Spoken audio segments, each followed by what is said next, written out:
Hai hai semuanya, ketemu lagi bareng Mihu di sini.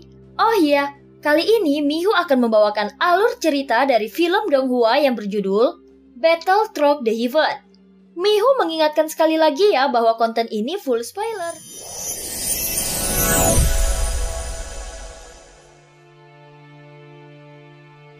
Melanjutkan dari kisah sebelumnya.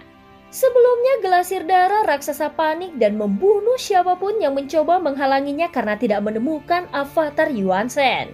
Dengan adegan ini, Xiaoyan akhirnya menyadari bahwa Liontin Giok yang diberikan oleh nomor 7 terbukti efektif untuk menyembunyikan auranya.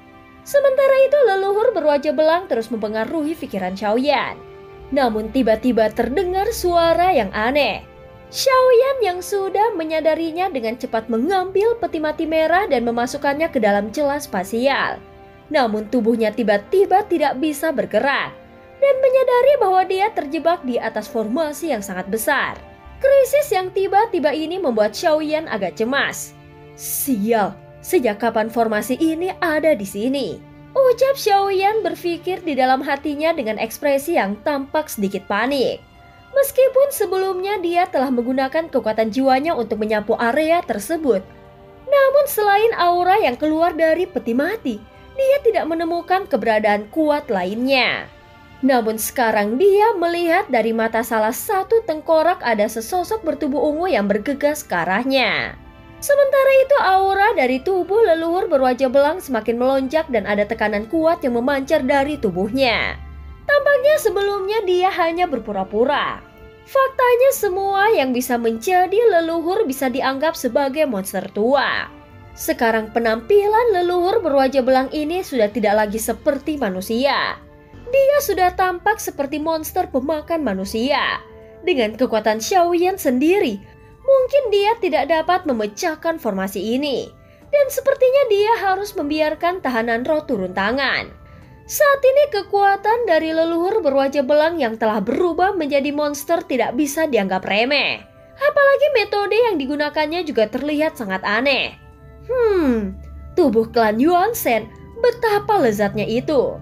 Ucap leluhur berwajah belang berkata dengan nada suara yang mengerikan.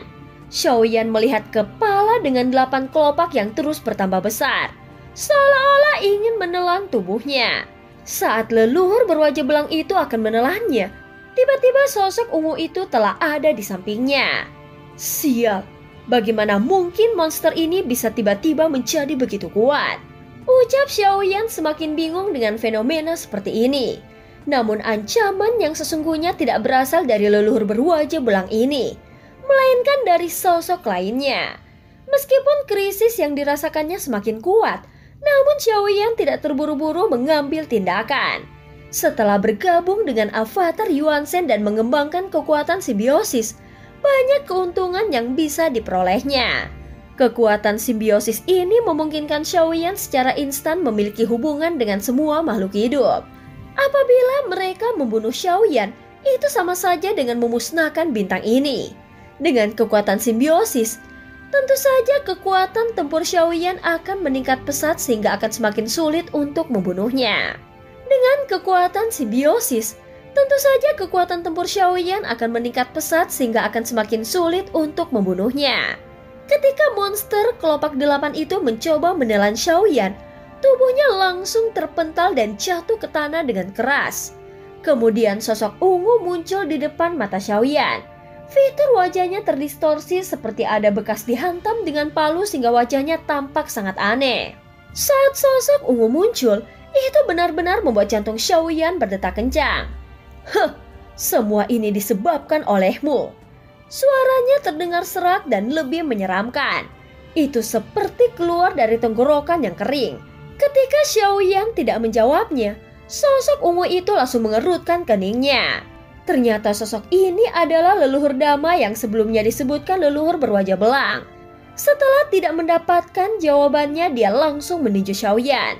Dikarenakan Xiaoyan tidak bisa menghindar, maka dia hanya bisa menerima pukulannya sehingga itu menghantam perutnya. Meski pukulan itu mengenainya, namun tubuh Xiaoyan tidak bergerak sedikit pun. Bajingan, berapa banyak murid sekte boneka dewa yang mati hari ini? Berapa banyak boneka dewa yang hancur semua ini karena dirimu dan sekarang kau harus membayar harga dengan nyawamu. Ucap sosok ini berkata dengan dingin. Kemudian mengarahkan satu pukulan lagi ke perut Xiaoyan. Avatar klan Yuansen, kupikir aku harus mengambil tubuh ini darimu. Mungkin hanya kau yang masih hidup dari klan Yuansen. Ucap sosok ungu itu menatap langsung ke arah Xiaoyan seolah-olah dia bisa melihat segalanya. Sehingga dia bisa menemukan bahwa tubuh fisik Xiaoyan bergabung dengan avatar Yuansen. Sial, pembatasan ini sangat tidak biasa. Sepertinya hanya ahli yang menguasai teknik terlarang yang bisa memecahkannya. Ucap Xiaoyan bergumam pelan sambil menatap sosok ungu itu. Hahaha, kau benar. Sosok biasa tidak akan bisa memecahkannya. Jawab sosok ungu itu dengan penuh percaya diri. Saat ini Xiaoyan terus menatap sosok ungu itu dan dia merasa wajahnya tampak aneh.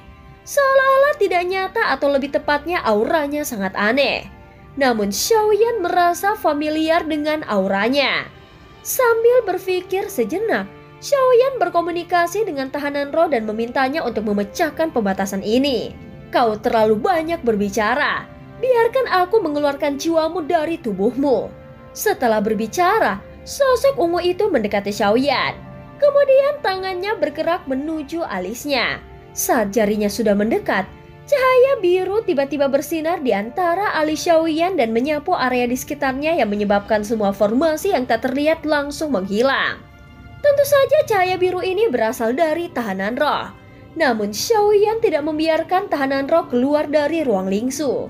Bagaimanapun Xiaoyan tidak akan membiarkan tahanan roh muncul di dunia kuno dewa abadi dan iblis ini, kecuali jika dia terpaksa melakukannya. Setelah pembatasan itu hancur, secara alami tubuh Xiaoyan langsung pulih. Saat berikutnya cahaya emas bersinar dari tinjunya dan dia langsung menghantam sosok ungu di depannya. Tidak mungkin. Bagaimana kau bisa memecahkan pembatasanku? Ucap suara sosok ungu itu terdengar terkejut. Tetapi Xiaoyan tidak menjawabnya dan tinjunya sudah meluncur ke arahnya. Namun sosok ungu itu juga melancarkan satu pukulan. Sehingga tinju besar Xiaoyan bertabrakan dengan tinjunya. Segera suara ledakan terdengar bergema. Dan dampak dari tabrakan kedua pukulan itu menyebar ke segala arah. Pada saat berikutnya, sosok ungu itu tiba-tiba bergerak lagi. Dan setelah memblokir pukulannya, Xiaoyan tiba-tiba merasakan tinjunya sakit. Dan cahaya kemasan yang menyelimutinya juga hancur. Ini adalah kekuatan aturan. Ucap Xiaoyan berpikir di dalam hatinya. Dan merasa hanya kekuatan aturan yang bisa melukai tubuhnya. Saat ini sosok ungu itu terus mendekat. Kemudian sebuah telapak tangan ungu muncul di dada Xiaoyan. Disertai dengan suara gemuruh yang memenuhi kepalanya yang membuatnya merasa linglung. Kemudian tubuhnya terpental dan beberapa tulangnya mulai patah. Sial, sungguh kekuatan yang sangat luar biasa. Ucap Xiaoyan merasa bingung dengan apa yang baru saja terjadi. Tetapi anehnya, dia tidak merasakan kekuatan dari aura sosok ungu itu. Namun jika dinilai dari kekuatan pukulannya, seolah-olah dia sudah berada di ranah keabadian para dewa. Pembunuh 1000 pedang, kau bukan tandingannya. Biarkan aku yang menghajarnya. Pada saat ini suara tahanan roh terdengar di dalam benak Xiaoyan. Namun Xiaoyan tidak memperdulikannya. Dia merasa bukan keputusan yang baik membiarkannya terlihat di dunia kuno dewa abadi dan iblis ini. Bagaimanapun roh dunia kuno dewa abadi dan iblis sedang mengincarnya. Dan sangat membutuhkan kekuatan tahanan roh untuk membantu mereka. Sehingga dia merasa tahanan roh akan tetap aman jika berada di ruang lingsu. Sebenarnya yang dikhawatirkan Xiaoyan bukan karena mereka ingin meminjam kekuatannya. Namun dengan kekuatannya saat ini, dia khawatir orang kuat dari dunia kuno dewa abadi dan iblis akan mengambil tahanan roh darinya. Pada saat ini tubuh Xiaoyan terus bergerak. Tinjunya yang diselimuti cahaya kemasan terus meraung dan tubuhnya berubah menjadi ribuan kaki. Namun ketika Xiaoyan bersiap untuk menunjukkan kekuatannya, tiba-tiba pembatasan itu muncul kembali dan menguncinya lagi. Saat berikutnya sosok ungu itu menyerangnya, sehingga kekuatan pukulannya menembus dadanya. Segera lubang berdarah muncul di dada Xiaoyan yang menyebabkan darah emas menyebar dan matanya mulai menyusut. Pembunuh 1000 pedang, sudah berapa kali kukatakan, biarkan aku keluar. Ini bukan lawan biasa, ini adalah fragmen tubuh asliku. Ucap tahanan roh berteriak dengan marah. Setelah mendengar fakta ini, Xiaoyan akhirnya menyadari bahwa sosok ungu ini adalah Daji dan di sini dirinya dipanggil dengan Dama. Setelah berpikir beberapa saat, Xiaoyan akhirnya menggertakkan giginya dan memberikan kesempatan kepada tahanan roh. Tahanan roh, aku akan memberimu waktu setengah batang dupa untuk menyegelnya, ucap Xiaoyan. Tanpa berbicara omong kosong lagi, segera tahanan roh langsung muncul di depan Xiaoyan. Ketika tahanan roh muncul, Dama langsung terkejut dan berteriak ketakutan. Dia sama sekali tidak pernah menduga bahwa sang pemiliknya berada di dalam tubuh Xiaoyan. Segera dia mundur beberapa langkah dan hendak melarikan diri. Kau tidak bisa melarikan diri. Suara tahanan roh langsung bergema dan cahaya biru langsung menyelimuti tubuh milik Dama. Saat berikutnya, semua fitur di wajahnya mencair seperti lilin. Dan di bawah cahaya biru tahanan roh, sosok Dama berubah menjadi sebuah lengan. Pada saat berikutnya, lengan tersebut langsung bergegas ke arah alis Xiaoyan. Tepat saat seberkas cahaya itu hendak menyentuh alis Xiaoyan, tiba-tiba sebuah bendera muncul di depannya lalu menyedot cahaya tersebut ke dalamnya. Itu adalah bendera penekan jiwa. Bagaimanapun Xiaoyan tidak tahu cahaya yang keluar dari lengan itu. Apakah jiwa yang lahir secara alami? Atau mungkin jiwa parasit yang ada di lengan itu? Jadi lebih baik mengambil tindakan antisipasi daripada akan menjadi masalah di kemudian hari. Xiaoyan memandangi potongan lengan di depannya. Bahkan saat ini, dia merasakan perasaan krisis yang kuat. Aku tidak menyangka aku akan seberuntung kali ini. Sebenarnya aku menemukan bagian tubuh di sini. Tunggu, jangan bilang kau akan mengurungku lagi di tempat jelek itu. Pembunuh 1000 pedang, aku tidak mau memasukinya. Ucap tahanan roh meraung dan melihat ke sekelilingnya dengan ekspresi bangga di wajahnya. Sejak tahanan roh mengambil tindakan, dia sudah berada di luar ruang lingsu sekitar setengah batang dupa. Tentu saja hal ini sudah membuat Xiaoyan merasa khawatir. Bagaimanapun ini adalah dunia kuno Dewa Abadi dan Iblis. Dia merasa saat ini ada lebih dari sepasang mata yang sedang mengawasinya. Faktanya, roh dunia kuno Dewa Abadi dan Iblis telah menyadari keberadaan tahanan roh sejak Xiaoyan memasuki dunia kuno Dewa Abadi dan Iblis. Saat itu Xiaoyan menggunakan kekuatan tahanan roh untuk melepaskan diri dari dunia ilusi yang diciptakan oleh Zonggu. Hanya saja sepertinya dia tidak berani merebutnya. Bagaimanapun juga, dia hanyalah roh dunia dan bukan makhluk hidup. Tepat ketika Xiaoyan hendak memasukkan tahanan roh ke ruang lingsu, tiba-tiba ada celah spasial yang muncul di sisi tahanan roh. Saat celah spasial ini muncul, Xiaoyan langsung mengutuk di dalam hatinya dan bergegas untuk mengambil tahanan roh lalu mengirimnya ke dalam ruang lingsu. Namun celah spasial itu mengandung kekuatan hisap yang kuat. Pada saat yang sama, Xiaoyan menggunakan kekuatan guntur ekstrim dan membiarkan kecepatannya meningkat hingga batasnya untuk bergegas ke arahnya. Meskipun jaraknya dengan tahanan roh hanya beberapa meter, namun saat tubuh Xiaoyan telah mendekat untuk meraihnya, tiba-tiba tubuh tahanan roh sudah menghilang ke dalam celah spasial. Bajingan! Saat ini wajah Xiaoyan menjadi sangat marah. Dia tidak pernah menduga tahanan roh diculik di depan matanya. Tentu saja hal ini membuatnya sangat marah. Ternyata begitu, ini sebenarnya umpan untuk memancing tahanan roh keluar. Ucap Xiaoyan berpikir sambil melihat potongan lengan di depannya. Dia merasa semuanya sudah direncanakan dengan sangat matang. Namun yang tidak pernah diduga Xiaoyan adalah rencana ini tampaknya sudah dimulai sejak munculnya Yan Yuan di dalam gerbang kuno hingga terperangkapnya Avatar Zuchi. Sehingga Xiaoyan datang untuk menyelamatkannya dan terjebak di dalam formasi. Pada akhirnya, dia harus membiarkan tahanan roh keluar untuk membantunya. Sekarang Xiaoyan baru menyadari semua skenario ini. Namun semuanya sudah terlambat. Bajingan! Mereka menggunakan lengan ini untuk memancing tahanan roh keluar. Mungkin dengan harapan dia menjadi tidak terkendali karena menemukan bagian tubuhnya. Setelah tahanan roh muncul, jiwa pada lengan ini mencoba menyerangku untuk mencari kesempatan mengambil tahanan roh. Rencana yang luar biasa, mampu menyusun rencana sejenius ini.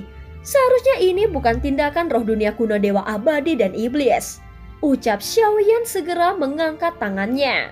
Kemudian lengan milik tahanan roh melayang di depannya. Saat memperhatikan lengan yang berwarna ungu ini, Xiaoyan merasa tidak ada sesuatu yang istimewa darinya. Dia hanya menemukan kuku tajam berwarna hitam yang memancarkan aura menindas. Mungkin lengan ini bisa digunakan sebagai senjata untuk sementara waktu. Saat merasakan fluktuasi yang memancar darinya, Xiaoyan segera mengangkat alisnya. Seperti yang diharapkannya, setelah jiwanya lenyap, lengan itu tidak lagi melawannya. Saat ini lengannya tampak seperti hidup. Jarinya bergerak-gerak, terkadang mengepal, terkadang membuka. Lengan itu juga memancarkan aura pembunuhan yang kuat dan itu mirip dengan boneka dewa. Sebelumnya seseorang telah mengubahnya menjadi sesosok tubuh dan tumbuh menjadi lebih kuat dengan menelan boneka dewa. Kalau begitu, biarkan aku mencobanya. Xiaoyan segera memasukkan kekuatan jiwanya ke dalam lengan itu dan mengontrolnya dengan pikirannya. Kemudian itu langsung bergegas terbang menuju glasir darah raksasa di udara. Adapun leluhur berwajah belang, Xiaoyan segera berbalik dan menatapnya dengan kejam. Yang terakhir telah berkelompok melawannya. Jadi pada saat ini, Xiaoyan ingin mencari tahu apa yang sebenarnya sedang direncanakan mereka. Sedangkan untuk tahanan roh, Xiaoyan meyakini bahwa dia tidak akan mati begitu saja. Namun jika dia ingin mengetahui di mana keberadaan tahanan roh, maka sepertinya kali ini dia harus mengandalkan sosok nomor 4. Dan tentu saja sepertinya rahasianya juga akan ikut terbongkar. Sementara itu Xin berganti di tempat tahanan roh. Saat ini tahanan roh masih terjebak di dalam pusaran yang kuat dan tidak tahu sudah berapa lama waktu berlalu. Hingga akhirnya itu perlahan-lahan berhenti. Leluhur, apakah itu bola roh yang legendaris? Saat ini tahanan roh yang bingung melihat ke sekeliling yang gelap dan samar-samar melihat beberapa sosok. Dia juga mendengar beberapa suara tetapi dia sendiri tidak bisa bergerak. Kita tidak mungkin salah. Dengan mendapatkan bola roh ini, seharusnya kita bisa mengatasi bahaya di dunia kuno dewa abadi dan iblis. Aku hanya tidak tahu apakah cara ini benar atau tidak. Saat ini tahanan roh baru saja pulih dari kebingungannya. Dia melihat sekelilingnya dengan jelas dan menemukan bahwa dia dikelilingi oleh kristal transparan yang mengurungnya. Apa ini? Sebelumnya tidak ada benda seperti ini di sini. Di mana pembunuh 1000 pedang? Sepertinya tahanan roh sendiri belum menyadari apa yang sebenarnya terjadi. Dia berpikir bahwa Xiaoyan memenjarakannya lagi di dalam ruang lingsu. Namun dia melihat ada beberapa sosok aneh di sekitarnya, sehingga dia menyadari ada sesuatu yang tidak beres di sini. Untuk mendapatkan bola roh, tempat ini dibangun dengan kristal hitam sehingga dapat menjebaknya. Kekuatan pembatasannya juga tidak akan berfungsi di sini. Ucap sosok-sosok yang berada di luar kristal transparan terus berbicara satu sama lainnya.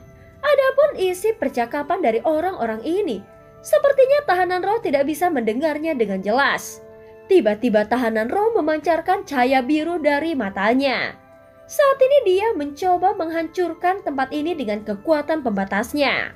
Tepat saat cahaya biru tahanan roh menyapu tempat ini, tiba-tiba kekuatan pembatasan yang kuat meledak dan menyebar dari kristal hitam ke sekitarnya. Seolah-olah kristal hitam ini berfungsi sebagai konduktor dari kekuatan pembatas. Seperti rumor yang beredar, sungguh kekuatan pembatasan yang sangat kuat. Salah satu dari sosok ini berbicara dengan nada yang puas.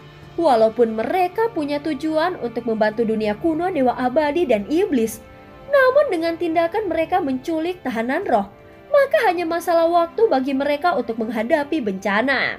Namun belum tentu juga mereka ingin membantu dunia kuno dewa abadi dan iblis. Bisa saja mereka memiliki rencananya sendiri. Saat ini tahanan roh terus menyapu tempat ini dengan cahaya biru. Ini adalah pertama kalinya dia terpisah dengan Xiaoyan sejak dia membawanya dari dunia tanpa batas. Sehingga dia menjadi panik. Tahanan roh sebenarnya tidak terlalu pintar, bahkan bisa dikatakan sedikit bodoh. Jadi dia tidak memahami situasinya yang sebenarnya.